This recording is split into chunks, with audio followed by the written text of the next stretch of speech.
नमस्कार, स्वागत है आपका न्यूज बाइस्कोप में। मैं हूं आसिया। हेल्दी हमेशा में आज फिर हम पहुंच चुके हैं आपके एक समस्या का हल करने के लिए। और ये बीमारी जो आजकल बहुत आम हो चुकी है और इस बीमारी को लेकर कई तरह के अवेयरनेस चलाए जा रहे हैं। और सबसे अच्छी बात कि इससे बचने के लिए अब वैक्सीन भी आ चुका है। और ये बीमारी है कैंसर की ही एक टाइप है, सर्वाइकल कैंसर। इससे अब बचा जा सकता है वैक्सीन के जरिए। लेकिन ये बीमारी है क्या, क्यों होती है, इससे कैसे पहचाने और इससे बचने के क्या उपाय हैं, इस पर आज हम चर्चा करेंगे और आपको रखेंगे हमेशा हेल्दी। तो हमारे साथ बने रहिए। इस वक्त हमारे साथ महावीर मेडिका अस्पताल के डॉक्टर सतीश शर्मा मौजूद हैं। डॉक्टर साहब, आपका बहुत बहुत स्वागत है। कैंसर पर चर्चा हम कर रहे हैं और कैंसर का नाम सुनते ही लोग बहुत डर जाते हैं। उसी में एक प्रकार है सर्वाइकल कैंसर, जो बहुत ज्यादा महिलाओं में देखा जाता है। ये क्या है, कैसे इसकी पहचान करें? तो जैसे कि आपने बोला सर्वाइकल कैंसर, इंडिया को cervical cancer capital of India भी बोलते हैं। और इसके जो मूलतः कारण ये है कि जो ह्यूमन पैपिलोमा वायरस है उसके चलते ये कैंसर होता है और महिलाओं में देखने को मिलता है। जो सर्विक्स पार्ट है उसके पास का ग्रोथ होता है सर्वाइकल कैंसर में। और ये जनरली जो हम देखने को मिलते हैं कि ये अगर आप ब्रेस्ट कैंसर को अर्बन वुमेन की मैलिग्नेंसी के साथ जोड़ेंगे, अर्बन कैंसर की मैलिग्नेंसी के साथ जोड़ेंगे, तो ये हमें देखने को मिला है कि जनरली ये गांव या फिर छोटे शहरों के औरतों में ज़्यादा मिलता है। और जैसा कि आपने बताया कि वैक्सीन अवेलेबल है, तो इस ये एक वैक्सीन प्रिवेंटेबल कैंसर है, जिसको हम वैक्सीन से, अगर वैक्सीन सही टाइम पे दिया जाए तो इसको रोकथाम किया जा सकता है। तो ये रुक सकता है वैक्सीन से। लेकिन अगर किसी को सर्वाइकल कैंसर है, इसकी पहचान कैसे करें? तो अगर जैसे कि अगर पोस्ट कोइटल, जैसे जो मेन कारण है, अगर मान लीजिए कि अगर किसी की मेंसेस बंद हो गई है और उनको मेंसेस आना चालू हो गए, अगर 50-55 के बाद मेंसेस चालू हो जाए, तो वो एक सिम्टम्स होता है कि हमें सर्वाइकल कैंसर उसको देखना चाहिए। यानी ये एज पर डिपेंड करता है ये कैंसर? हाँ, उस एज में देखिए। हाँ। अगर अर्ली एज में आप देखेंगे तो अगर आपको पोस्ट कोइटल ब्लीडिंग हो रही है, अगर आपको अबनॉर्मल इंटरमीडिएट ब्लीडिंग हो रही है, मेंसेस को छोड़ के ब्लीडिंग हो रही है, अगर आपको सफेद धातु आप पास कर रहे हैं जिसको इन्फेक्शन के कारण अपने को नहीं पता कर पा रहे कि इन्फेक्शन के चलते वो है, तो ये सब मेन कारण है। अगर अर्ली स्टेज में इसको हमें पता करना है तो क्या ये क्यूरेबल है? ये बिल्कुल क्यूरेबल कैंसर है। और इसको एक तरह से अगर आप देखिए कि क्यूरेबल ही नहीं, प्रिवेंटेबल भी है, क्योंकि हमारे पास वैक्सीन है और सही टाइम पे हम वैक्सीन देंगे तो सर्वाइकल कैंसर होगा नहीं। अगर हम प्रॉपर हाइजीन मेंटेन करेंगे तो उसके होने के चांस है, क्योंकि वायरस के द्वारा होता है और वायरस को हम वैक्सीन से प्रिवेंट कर सकते हैं।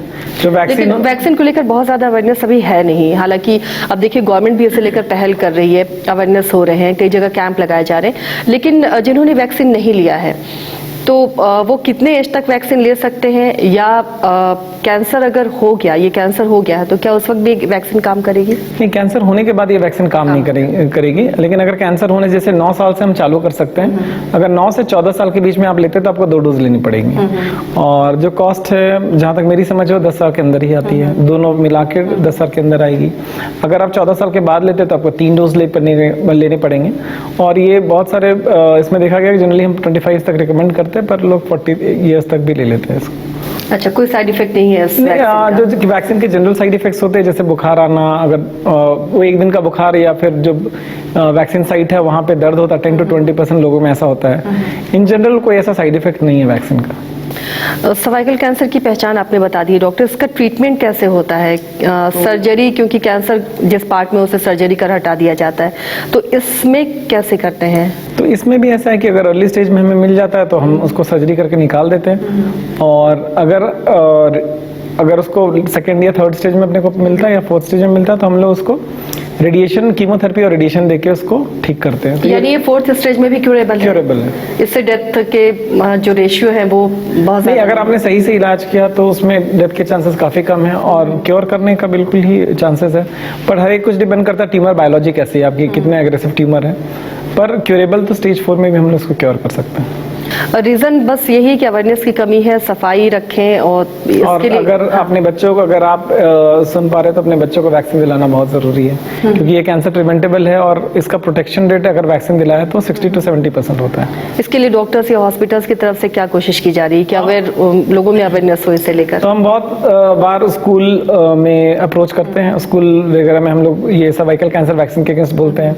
मीडिया जैसे आपके थ्रू हम लोगों को अपील कर रहे हैं कि वैक्सीन लगाएं। और जैसा कि सरकार भी अपने तरफ से रिकमेंडेशन है, बहुत जगह स्टेट भी अपने तरफ से हेल्प करती है कि सर्वाइकल कैंसर वैक्सीन को लगाया जाए। इससे बचने के लिए क्या करें क्या ना करें? इसके बचने के लिए तो सबसे पहले वैक्सीन लगा ले, अगर वैक्सीनेबल एज ग्रुप में आप हैं तो। अदरवाइज अगर आप पैप्समियर करके एक टेस्ट होता है, पैप्समियर करा सकते हैं अगर आपको जरा भी सिम्टम्स लगे, और प्रॉपर हाइजीन मेंटेन करें, और बाकी जो स्मोकिंग और इंडिपेंडेंट हेल्दी लाइफस्टाइल है वो एक रख सकते हैं। जो मंथली साइकिल है महिलाओं का, क्या वही एक बड़ा रीजन है? अगर उस दौरान सफाई नहीं रहती है तो उसकी वजह से ही ये बीमारी एक बड़ा रीजन है कि अगर हाइजीन नहीं रहेगी तो वायरस को ग्रो करने का चांस मिलेगा, और वायरस उस रीजन में परसिस्टेंट हो जाएगा। तो वो परसिस्टेंट हो जाने के बाद फिर वो सबसे अच्छी बात है कि ये स्टेजेस में आता है। अगर आपने अर्ली में पकड़ लिया तो हमें पता लग जाता है कि ये कैंसर होने के पहले वाला स्टेज है, और हम उसको फिर एंटीबायोटिक से बहुत बार ठीक हो जाता है। अच्छा, इसको बहुत लंबे प्रोसेस में जाने की जरूरत नहीं अगर आपने प्रॉपर स्क्रीनिंग कराई तो। कई बार देखा जाता है गांव में लोग सैनिटरी पैड यूज नहीं करते हैं, कपड़े का इस्तेमाल करते हैं, सफाई नहीं रहती है, तो वो एक रीजन होता है।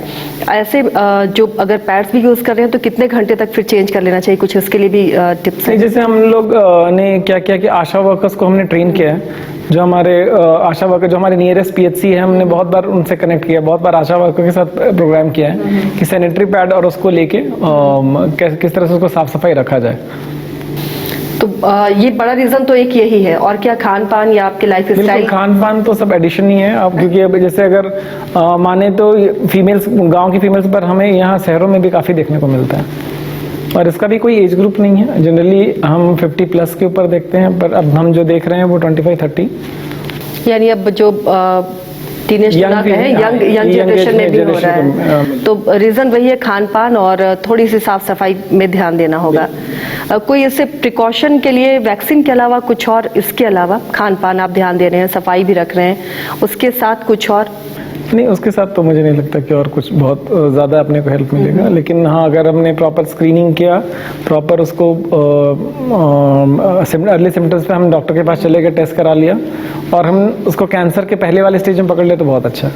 अच्छा डॉक्टर साहब, ये भी एक मिथक है लोगों में कि कैंसर जो पेशेंट हैं घर वाले भी बहुत अवॉइड करते हैं, उनको अलग रखते हैं, तो क्या ये फैलता है अगर किसी कपल वो है और सर्वाइकल कैंसर है, तो क्या उस टाइम सावधानी बरतनी चाहिए? नहीं, अगर आपको किसी को सर्वाइकल कैंसर है तो डेफिनेटली उस समय आपको छूने से तो बिल्कुल ही नहीं फैलता, साथ बैठ के खाने से नहीं फैलता। बहुत बार ये चीज़ पेशेंट्स लेके हमारे पास आते हैं, तो हम उनको अपना ही एग्जांपल देते हैं कि हम दिन भर कैंसर पेशेंट के साथ रहते, तो अगर होना होता तो सबसे पहले हम ही होता। तो ये एक मिथक है कि कैंसर छूने से फैलेगा, साथ रहने से फैलेगा, बच्चों को हाथ में देने से फैल जाएगा, तो ये नहीं है। जनरली जो कैंसर डॉक्टर्स है कैंसर पेशेंट्स को अलग इसलिए रहने के लिए बोलते हैं ताकि अगर उनका कीमोथेरेपी चल रहा है या इम्यूनिटी कमजोर होती है, उनको इन्फेक्शन नहीं लगना चाहिए। फैलने की वजह से हम उनको नहीं बोलते कि आप उनसे अलग रहें, परिवार से उनको ना फैले आपकी बीमारी, ये इससे बचाते हैं, इसलिए बचाए। कोई खास टिप्स देना चाहेंगे कि इस कैंसर से कैसे अपने आप को बच्चियां जो हैं वो आने वाले दिनों में महफूज रख सकती हैं? आई थिंक मतलब वैक्सीन, मुझे लगता है कि vaccine is there right, we should give all vaccine to all females जो भी एज ग्रुप में हैं, and to follow healthy lifestyle. चलिए, बहुत बहुत शुक्रिया डॉक्टर साहब इस जानकारी के लिए। देखिए, बहुत क्योरेबल है सर्वाइकल कैंसर, इससे घबराने की जरूरत नहीं है। और सबसे पहले जिनके घर में भी बेटियां हैं, पढ़ा रहे हैं आप उन्हें, लेकिन उन्हें सुरक्षित जीवन भी दीजिए, और सर्वाइकल कैंसर से बचने के लिए जो वैक्सीन आई है उस वैक्सीन को जरूर लगवाएं। बहुत ज्यादा खर्च नहीं है। अब सब स्टेट गवर्नमेंट भी अब कोशिश कर रही है कि ये तमाम PHCs में हो, तमाम हॉस्पिटल्स में हो, ताकि फ्री ये बच्चियों को मिल सके और इस बीमारी से बचा जा सके। तो आप स्वस्थ रहने के लिए जुड़े रहिए हमारे साथ, इसी तरह आपको टिप्स देते रहेंगे हेल्दी हमेशा में।